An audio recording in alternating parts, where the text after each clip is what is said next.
Halo teman-teman semuanya, kita berjumpa kembali dalam pelajaran agama Katolik. Hari ini kita mau belajar tema dengan judul peran serta umat Katolik dalam pembangunan bangsa Indonesia. Nah, jadi nanti kita akan bahas bersama-sama kira-kira peran apa yang bisa kita lakukan sebagai orang Katolik dalam membangun bangsa Indonesia yang tercinta ini. Oke, kita lanjut. Kita berdoa terlebih dahulu. Mari kita siapkan hati kita. Dalam nama Bapa dan Putra dan Roh Kudus. Amin. Allah Bapa di surga, kami berterima kasih atas waktu yang boleh kami terima ini. Terlebih kami bersyukur atas kesempatan belajar yang Kau berikan. Kami mohon kepadamu ya Tuhan, supaya Engkau menerangi akal budi kami, agar dapat menerima pelajaran dengan baik. Karena Engkaulah penyelamat kami, kini dan sepanjang segala masa. Amin. Dalam nama Bapa dan Putra dan Roh Kudus. Amin. Anak-anak semua, saya akan mulai dari pertanyaan dasar, yaitu kira-kira bagaimana sih cara membangun bangsa dan negara yang dikehendaki Tuhan. Oke, kalian sudah bisa melihat ya di layar yang sudah saya tampilkan. Saya sudah memaparkan atau saya sudah menuliskan ada 4 di situ ya, cara untuk membangun bangsa dan negara yang dikehendaki Tuhan. Ya, ada 4 proses yang akan kita bahas bersama-sama ya untuk membangun bangsa dan negara yang dikehendaki Tuhan. Yang pertama, ya kita harus menyadari situasi masyarakat. Ya, ini sangat penting, kita berangkat dari pengalaman yang ada di lingkungan sekitar kita. Ya, tidak bisa kita langsung mencapai tujuan yang kita inginkan tanpa kita melihat apa yang terjadi di lingkungan sekitar kita. Ya, jadi berangkat dari pengalaman sehari-hari, situasi masyarakat. Ya, di sini secara khusus karena kita membahas bangsa dan negara kita, ya tentunya situasi masyarakat Indonesia sekarang. Ya. Yang kedua, ajaran kitab suci dan ajaran gereja. Nah, jadi setelah kita berangkat dari pengalaman di lingkungan sekitar kita, lalu kita berangkat juga dari pengetahuan iman, ya, yang kita imani, ya, dari kitab suci dan juga dari ajaran-ajaran gereja. Berikutnya yang ketiga, ya, disinilah yang ketiga akan dijelaskan cara-caranya, ya, usaha-usaha untuk membangun masyarakat yang adil dan sejahtera. Ya, bagaimana sih cara untuk membangun bangsa dan negara yang dikehendaki Tuhan sesuai dengan tema yang kita pelajari ini. Ya, dan yang keempat adalah menghayati makna membangun masyarakat yang dikehendaki Tuhan. Jadi kita tentunya tidak lupa untuk merefleksikan, ya, merenungkan setelah berbagai cara 3 cara yang sudah kita coba bahas bersama-sama. Penting juga untuk menghayati dalam proses membangun masyarakat yang dikehendaki Tuhan itu. Ya, apalagi sebagai iman yang percaya kepada Tuhan Yesus, proses refleksi atau proses menghayati ini sangat penting. Ya, seperti Yesus juga ketika dia hidup, ya, dia selalu memberikan waktu untuk merefleksikan diri dengan cara berpuasa, ya, selama 40 hari 40 malam. Jadi kita juga mengikuti cara yang diajarkan oleh Yesus itu, ya. Jadi 4 itu proses untuk membangun bangsa dan negara yang dikehendaki Tuhan. Kita lanjut.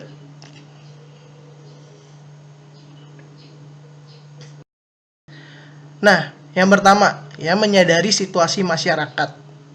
Kita tahu bahwa sekarang kita sudah berada di tahun 2021. Kalau kita flashback ke belakang, kita mundur lagi ke belakang, di awal tahun 2020, tepatnya di bulan Maret, di akhir bulan Maret, dunia dikagetkan dengan sebuah wabah atau sebuah virus, yaitu virus corona. Nah, virus corona ini memang sampai dengan sekarang ini sudah membuat dunia menjadi um, panik, ya sudah membuat dunia menjadi berantakan. Banyak juga korban jiwa yang jatuh gara-gara atau akibat dari adanya wabah virus corona ini, ya. Nah, jadi itu yang sekarang sedang terjadi, ya, bukan hanya di situasi masyarakat Indonesia, tetapi di seluruh dunia, ya, menjadi keprihatinan dunia, ya. Nah, karena kita juga membahas tentang bangsa dan negara kita, Indonesia. Nah, sekarang kita mau melihat dari bangsa kita, ya. Kita mulai dari situasi ekonominya. Ya, dari segi situasi ekonomi sudah jelas bahwa banyak orang yang kehilangan pekerjaan, ya, akibat virus corona ini. Ya, misalnya orang-orang yang bekerja di sektor pariwisata, ya, orang yang bekerja di sektor hiburan. Mengapa dua bidang ini sangat paling terdampak? Karena dengan adanya wabah atau virus corona ini, orang menghindari kerumunan atau keramaian. Ya, sedangkan dua sektor ini yaitu sangat berkaitan dengan kerumunan atau keramaian. Yang nggak mungkin kan sebuah pariwisata itu sepi-sepi aja. Kalau sepi ya berarti kan nggak mendapatkan pemasukan. Justru pariwisata itu mengharapkan orang beramai-ramai datang ke sebuah tempat, ya, atau destinasi wisatanya. Nah, dengan seperti itu kan pariwisatanya akan naik. Nah, atau hiburan, ya, orang-orang yang kerja di sektor hiburan ini seperti musisi, lalu penghibur, tempat-tempat wisata ini kan selalu identik dengan keramaian. Nah, dengan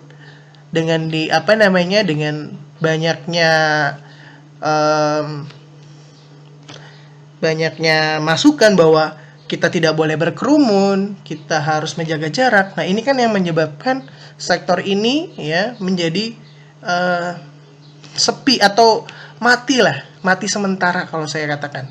Ya, jadi dua sektor pariwisata, hiburan, dan masih ada sektor-sektor lain yang juga mengalami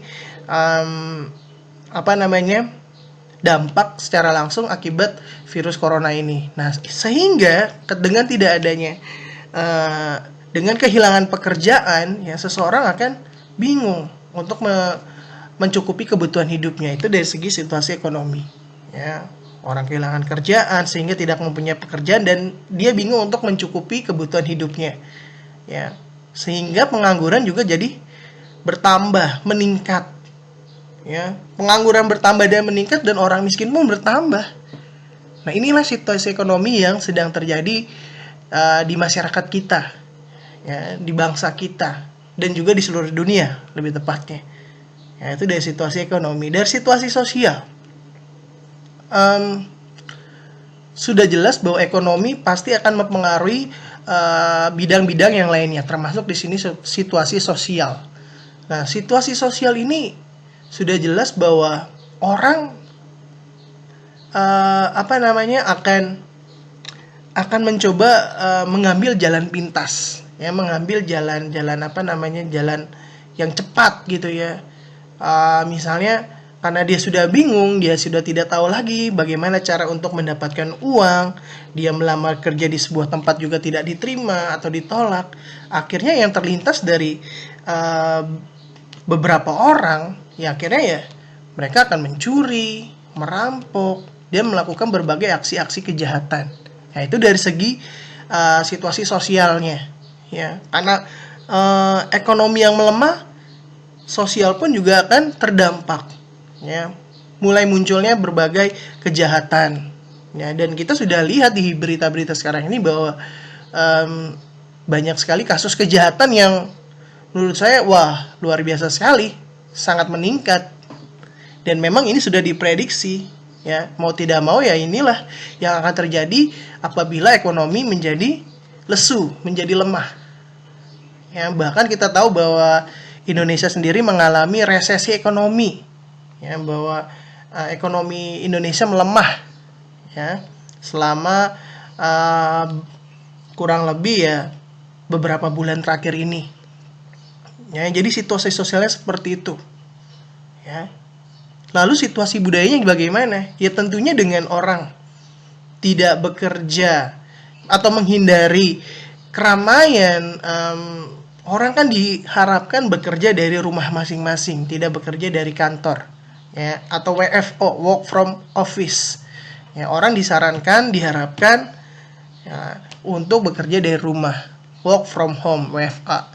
Nah, dengan orang-orang disuruh atau disarankan untuk bekerja dari rumah, sehingga muncul budaya baru. Apa budaya baru itu? Adalah individualisme. Ya, munculnya budaya baru. Ya, orang-orang sekarang mulai kehilangan kepedulian kepada orang lain. Ya. Nilai-nilai humanity, nilai-nilai kemanusiaan sebelum corona, artinya bahwa orang tuh makin kesini tuh makin mengandalkan dirinya sendiri, ya, sulit untuk bekerja sama dengan orang lain. Nah, itu dari situasi budaya, ya, munculnya budaya-budaya baru, ya. Selain individualisme, selain itu juga ada misalnya teknologi. Orang sekarang lebih mengandalkan teknologi dan menyepelekan cara-cara konvensional yang sebenarnya tidak semua cara konvensional itu juga tidak baik. Ada beberapa cara-cara konvensional yang menurut saya masih sangat diperlukan oleh kita sebagai manusia. Ya, misalnya kayak seperti ini, belajar. Ya, belajar kan merupakan hubungan batin, ya, guru dengan murid-muridnya. Kalau kita belajar seperti ini kan, ya memang saya menyampaikan materi dan kalian mendengarkan materi yang saya ajarkan, tetapi kan tidak ada hubungan batin di situ, tidak ada koneksi yang melekat. Nilai-nilai luhur kita sebagai manusia mulai kehilangan, ya, di situ. Jadi situasi budayanya seperti itu, dan mulai banyak muncul paham-paham baru, kebiasaan-kebiasaan baru, ya, cuci tangan, lalu menjaga jarak, ya, 3M, ya. Nah, itu kan kalian tahu, ya, 3M. Nah, seperti itu adalah budaya yang terjadi akibat situasi masyarakat pada sekarang ini. Ya, lalu situasi politik, ya. Nah, ada yang mengatakan bahwa virus corona atau wabah corona ini adalah akibat dari geopolitik. Ya, ini kan belum bisa dipastikan kebenarannya, tetapi memang ada kemungkinan, ya, bahwa ini adalah permainan politik. Ada orang yang memainkan bahwa sengaja untuk menyebarkan virus atau wabah corona ini. Nah, jadi ada juga pengaruh-pengaruh politik. Ya, bagaimana juga sekarang kita di tahun 2021 ini semua orang diharapkan untuk divaksin. Nah, itu kan adalah kebijakan politik. Jangan sampai tidak ada yang divaksin. Jika ada orang yang menolak untuk divaksin, maka akan kena denda. Nah, itu kan adalah situasi politik, ya, karena kebijakan yang diambil oleh pemerintah. Karena mau tidak mau, ya, supaya bisa mencapai situasi yang aman, semua orang harus divaksin. Nah, itu situasi politik. Lalu tentunya situasi keamanan dan ketahanan juga berpengaruh. Yang tadi saya bilang dengan banyaknya kejahatan, orang merasa jadi tidak aman, ya. Dan ketahanan setiap keluarga berbeda-beda. Ada yang orang yang mungkin di masa corona ini masih ada yang bisa mencukupi kebutuhan hidupnya, tetapi untuk orang-orang yang lainnya, orang-orang yang miskin, mereka akan semakin sulit, bahkan bisa mengalami hal yang fatal, misalnya, ya, bisa meninggal dunia akibat kelaparan, ya. Nah, itu juga ketahanan pangan kita di masa-masa corona ini menurut saya belum semuanya tercover, ya, walaupun memang dari pemerintah memberikan bantuan-bantuan seperti bansos, tetapi itu saja tidak cukup, ya. Nah, itulah dimana masyarakat harus berputar otak atau berpikir bagaimana caranya supaya mencukupi kebutuhan hidupnya dengan tidak adanya pekerjaan yang dimiliki, ya. Nah, itu beberapa bidang yang saya paparkan menjelaskan situasi masyarakat sekarang ini. Lalu bagaimana kaitannya dengan materi ini? Ya kan, kita mau mencapai masyarakat yang adil, damai, dan sejahtera. Nah, sangat berat tentunya dengan situasi masyarakat yang sekarang. Ya, sangat berat, sangat-sangat berat. Ya, bukan berat juga buat bangsa Indonesia, tetapi juga berat untuk negara-negara berkembang lainnya. Ya, terutama yang ada di Asia Tenggara. Ya, salah satunya kan Indonesia, bangsa kita sendiri. Ya, ketika sebelum corona saja kita masih jauh untuk mencapai bangsa yang adil, damai dan sejahtera itu, atau bangsa yang sejahtera, ya, atau yang makmur. Apalagi ini ditambah lagi virus atau wabah corona, membuat kita semakin berat untuk mencapai tujuan kita. Apalagi sekarang kan pembangunan di negara kita akhirnya kan ada yang tertunda, ada yang dipospon, ada yang ditahan dulu, ya, akan dilanjutkan setelah misalnya virus corona ini selesai. Jadinya kan semuanya tuh terdampak akhirnya, ya, akibat virus atau wabah corona ini, ya. Tetapi kita tetap optimis, tetap percaya bahwa kita bisa bangkit, ya, bila situasi ini sudah normal kembali. Oke, kita lanjut. Lalu kita masuk pada ajaran iman kita sebagai orang Kristiani, sebagai orang Katolik, ajaran kitab suci dan juga ajaran gereja. Kita masuk pada ajaran kitab suci, ya. Nah, saya lupa memasukkan nama kitabnya. Di situ kalian bisa lihat, ya. Itu bab 4 ayat 18 itu dari Lukas, ya, Lukas 4 ayat 18 sampai dengan ayat 19. Ya. Roh Tuhan ada padaku, oleh sebab Ia telah mengurapi aku untuk menyampaikan kabar baik kepada orang-orang miskin, dan Ia telah mengutus aku untuk memberikan pembebasan kepada orang-orang tawanan dan penglihatan bagi orang-orang buta, untuk membebaskan orang-orang yang tertindas, untuk memberitakan tahun rahmat Tuhan telah datang. Ya, apa maksud dari teks kitab suci dari Injil Lukas bab 4 ayat 18 sampai 19 ini? Ya, maksudnya adalah bahwa ketika Tuhan Yesus hidup pada zamannya, ya, Tuhan tahu bahwa banyak sekali penderitaan yang dirasakan oleh banyak manusia. Ya, maka dari itu kan Allah dengan rendah hati mau turun ke dunia dalam rupa manusia, karena memang Dia tujuannya untuk menyelamatkan orang-orang yang menderita, orang-orang yang tertindas, orang-orang yang miskin, orang-orang yang dijauhkan oleh sesamanya. Nah, disitulah Tuhan hadir. Ya, jadi kita harus bisa mengikuti jejak Tuhan Yesus itu. Ya, Tuhan sendiri aja hadir nih untuk orang-orang yang menderita. Masa kita nggak bisa hadir untuk orang-orang atau sesama kita yang menderita? Ya, Tuhan udah mengajarkan itu ketika Dia hidup. Ya, Dia menyembuhkan orang-orang buta, orang-orang lumpuh. Ya, banyak sekali orang-orang yang sakit, terkena penyakit disembuhkan. Ya, Dia juga melakukan banyak mukjizat. Karena memang tujuan Dia, ya, untuk, ya, membebaskan orang-orang yang tertindas, orang-orang yang menderita. Ya, selain tujuan utamanya itu menebus dosa manusia. Lalu bagaimana ajaran gereja tentang pembangunan? Ya, di sini kalian bisa lihat bahwa diambil dari Evangelii Nuntiandi artikel 31, ya, yang intinya adalah bahwa gereja, ya, sangat mendukung pembangunan. Ya, sangat-sangat mendukung pembangunan. Gereja percaya bahwa pembangunan akan membuat sebuah negara atau masyarakat menjadi sejahtera, ya, menjadi damai, menjadi nyaman hidupnya. Ya, tetapi dalam proses pembangunan itu, gereja mengharapkan bahwa setiap negara, ya, harus bisa memiliki spirit cinta kasih, ya, spirit cinta kasih dalam proses menuju tujuan tersebut. Ya, jangan sampai untuk menuju cita-cita bangsa, cita-cita atau tujuan negara, kita melakukan cara-cara yang tidak baik, cara-cara yang jauh dari ajaran-ajaran Tuhan sendiri, ya.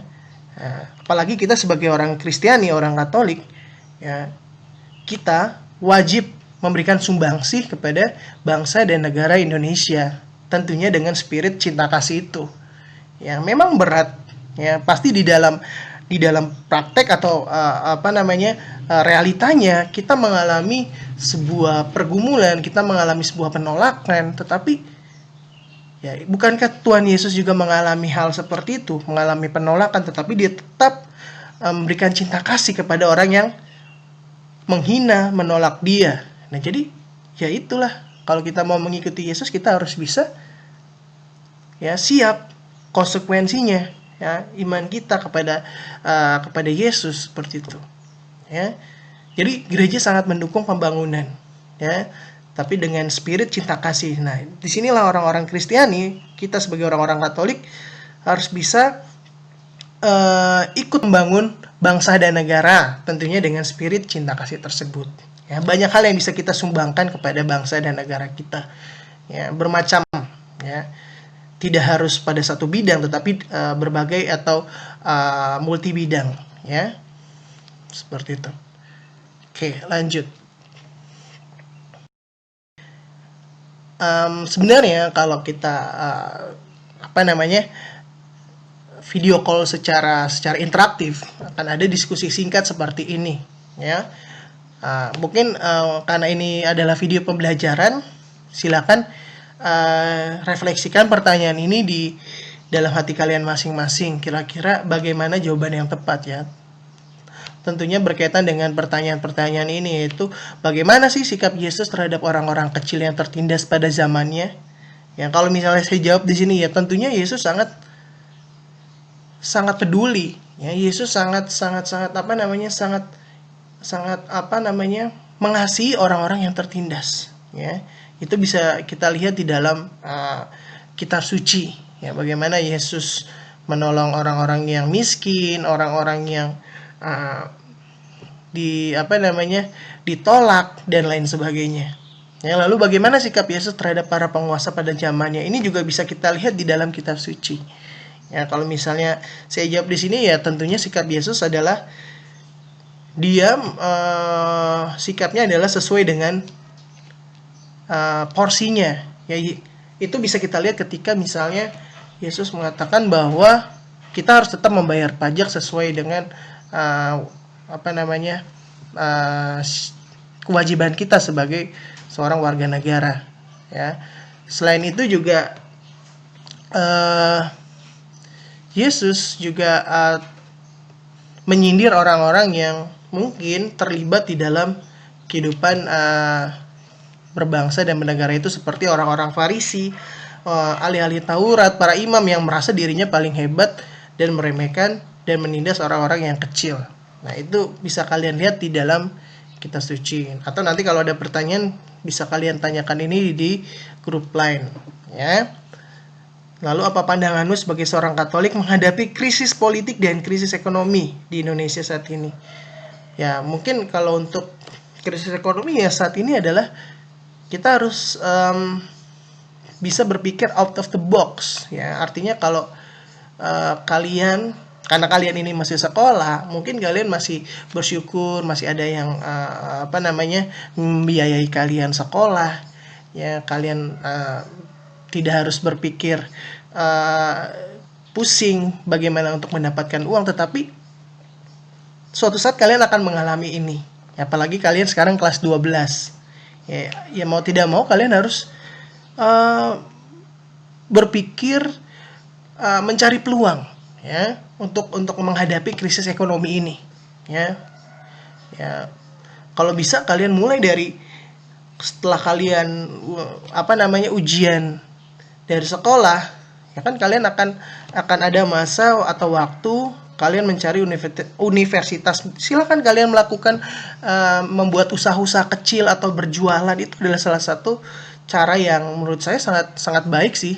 Apalagi kalau kalian sudah biasa memiliki bisnis dari SMA, itu sangat baik sekali. Itu adalah jawaban kita sebagai orang Katolik untuk menanggapi krisis ekonomi, ya. Karena yang sekarang ini paling genting terjadi adalah krisis ekonomi, ya.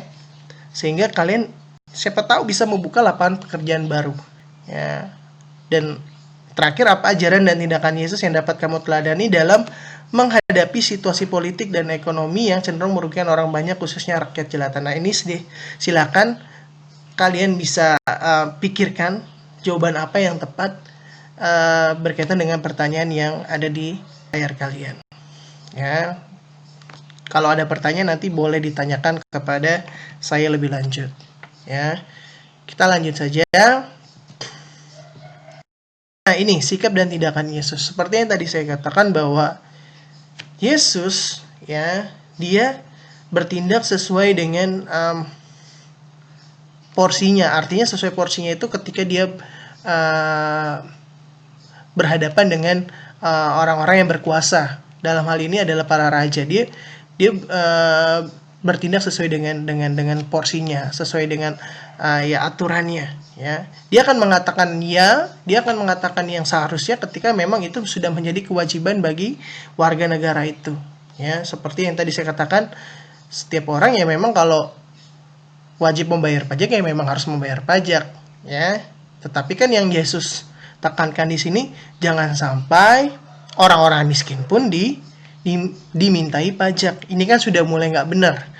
Ya, Yesus melawan itu. Bagaimana orang-orang yang berkuasa pada waktu itu memberikan pajak ya kepada orang-orang yang miskin. Ya, sekarang kalau kita berpikir, bagaimana sih caranya orang miskin bisa membayar pajak sedangkan dia saja masih kesulitan untuk mencukupi kebutuhan hidupnya. Jadi Yesus melawan tindakan yang tidak sesuai itu. Tapi di satu sisi juga Yesus ya menjalankan kewajibannya sebagai warga negara. Ya, selain itu juga kepada yang tadi saya katakan, orang-orang Farisi, ahli-ahli Taurat, dan para imam, ya Yesus mengecam orang-orang tersebut.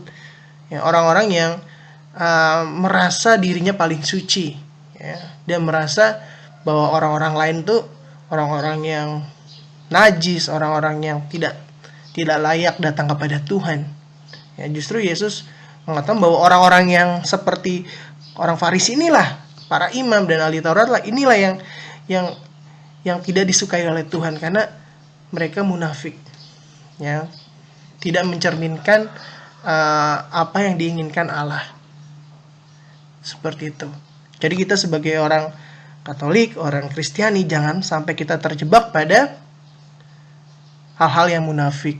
Ya, jangan sampai kita bermuka dua nih. Ya, di depan orang baik, di belakang orang itu kita menjadi orang yang jahat.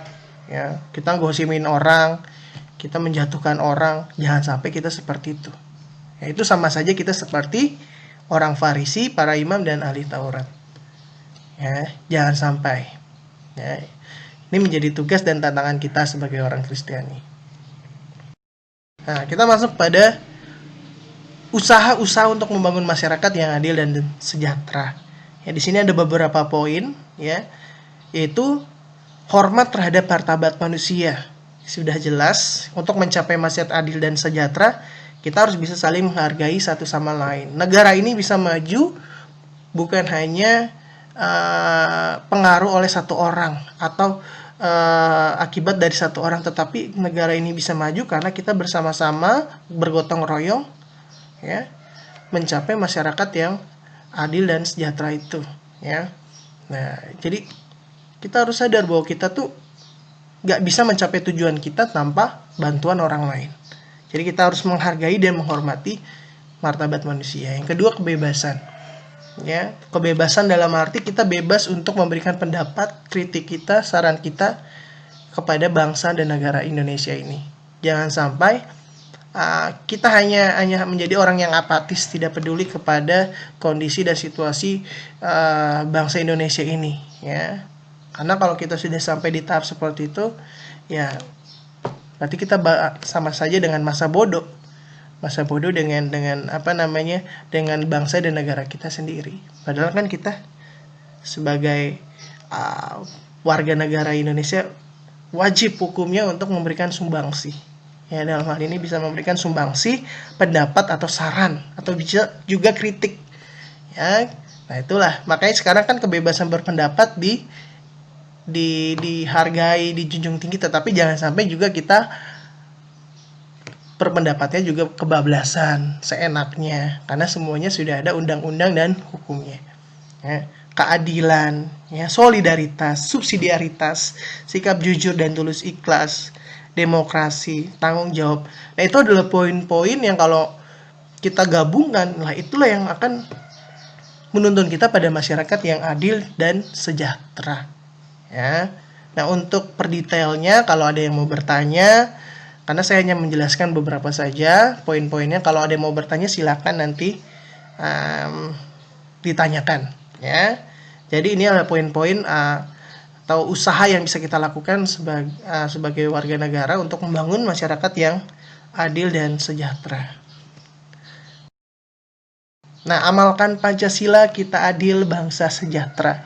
Ya, ini adalah quotes dari atau pesan dari gereja kita, ya, gereja Katolik, ya, bahwa caranya mengamalkan Pancasila ya dengan kita adil kepada sesama, maka kita akan menjadi bangsa yang sejahtera.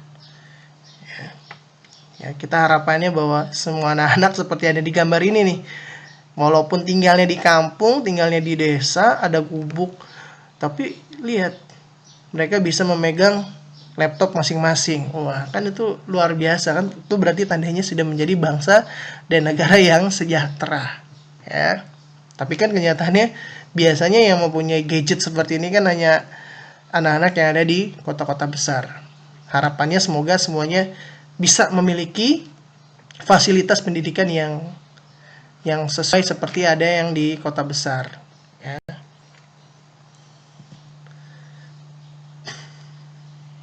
Oke. Ya, kita menghayati makna membangun masyarakat yang dikehendaki Tuhan. Nah, di sini saya mau mengajak kalian untuk merefleksikan atau merenungkan, karena ini tentunya kita sebagai orang Kristiani tidak bisa lepas dari proses untuk merefleksikan, ya, merefleksikan diri kita atau merefleksikan sebuah kehidupan, ya. Nah, di sini saya menawarkan ada dua, ya, refleksi yang bisa kita lakukan, yaitu yang pertama, tuliskanlah sebuah refleksi tentang keterlibatan dirimu dalam pembangunan bangsa dan negara sesuai dengan kehendak Tuhan. Ya, yang kedua adalah tuliskan sebuah doa untuk bangsa dan tanah air. Ya, jadi saya menawarkan dua cara untuk kita merefleksikan, ya, merefleksikan diri kita, merefleksikan kehidupan kita, kehidupan berbangsa kita. Ya, kalian silahkan pilih, bisa memilih nomor 1, ya, menuliskan refleksimu. Kira-kira kamu tuh sudah terlibat apa dalam pembangunan bangsa dan negara. Ya, tidak harus hal-hal yang besar, bisa hal-hal kecil, ya. Kamu tuliskan, ya, kamu sudah memberikan sumbangsi apa untuk bangsa dan negara kita, ya, atau kamu mau milih yang kedua, membuat doa untuk bangsa dan tanah air, ya, membuat doa untuk bangsa dan tanah air. Nah, untuk doa menuliskan doa untuk bangsa dan tanah air ini, ya, kalau bisa kalian padu-padankan dengan sebuah gambar, lalu di bawah gambar itu kalian tulis doanya, ya, dan kalau bisa di-upload di Instagram, ya, seperti itu. Nah, nanti untuk tugasnya sendiri akan saya share di Google Classroom, ya, folder tugasnya. Oke. Nanti untuk pertanyaan lebih jauhnya mengenai tugas ini kalian silakan bertanya di grup, ya. Oke, itu saja dari saya. Semoga menjawab pertanyaan-pertanyaan kalian, ya, dan juga membuat kalian mengerti akan pembahasan bab pada kali ini. Dan akhir kata, terima kasih. Kita menutup pertemuan kita pada hari ini, kita tutup dengan doa. Mari kita siapkan hati kita. Dalam nama Bapa dan Putra dan Roh Kudus. Amin. Tuhan, terima kasih karena pembelajaran kami pada hari ini telah selesai. Kami bersyukur dan berterima kasih.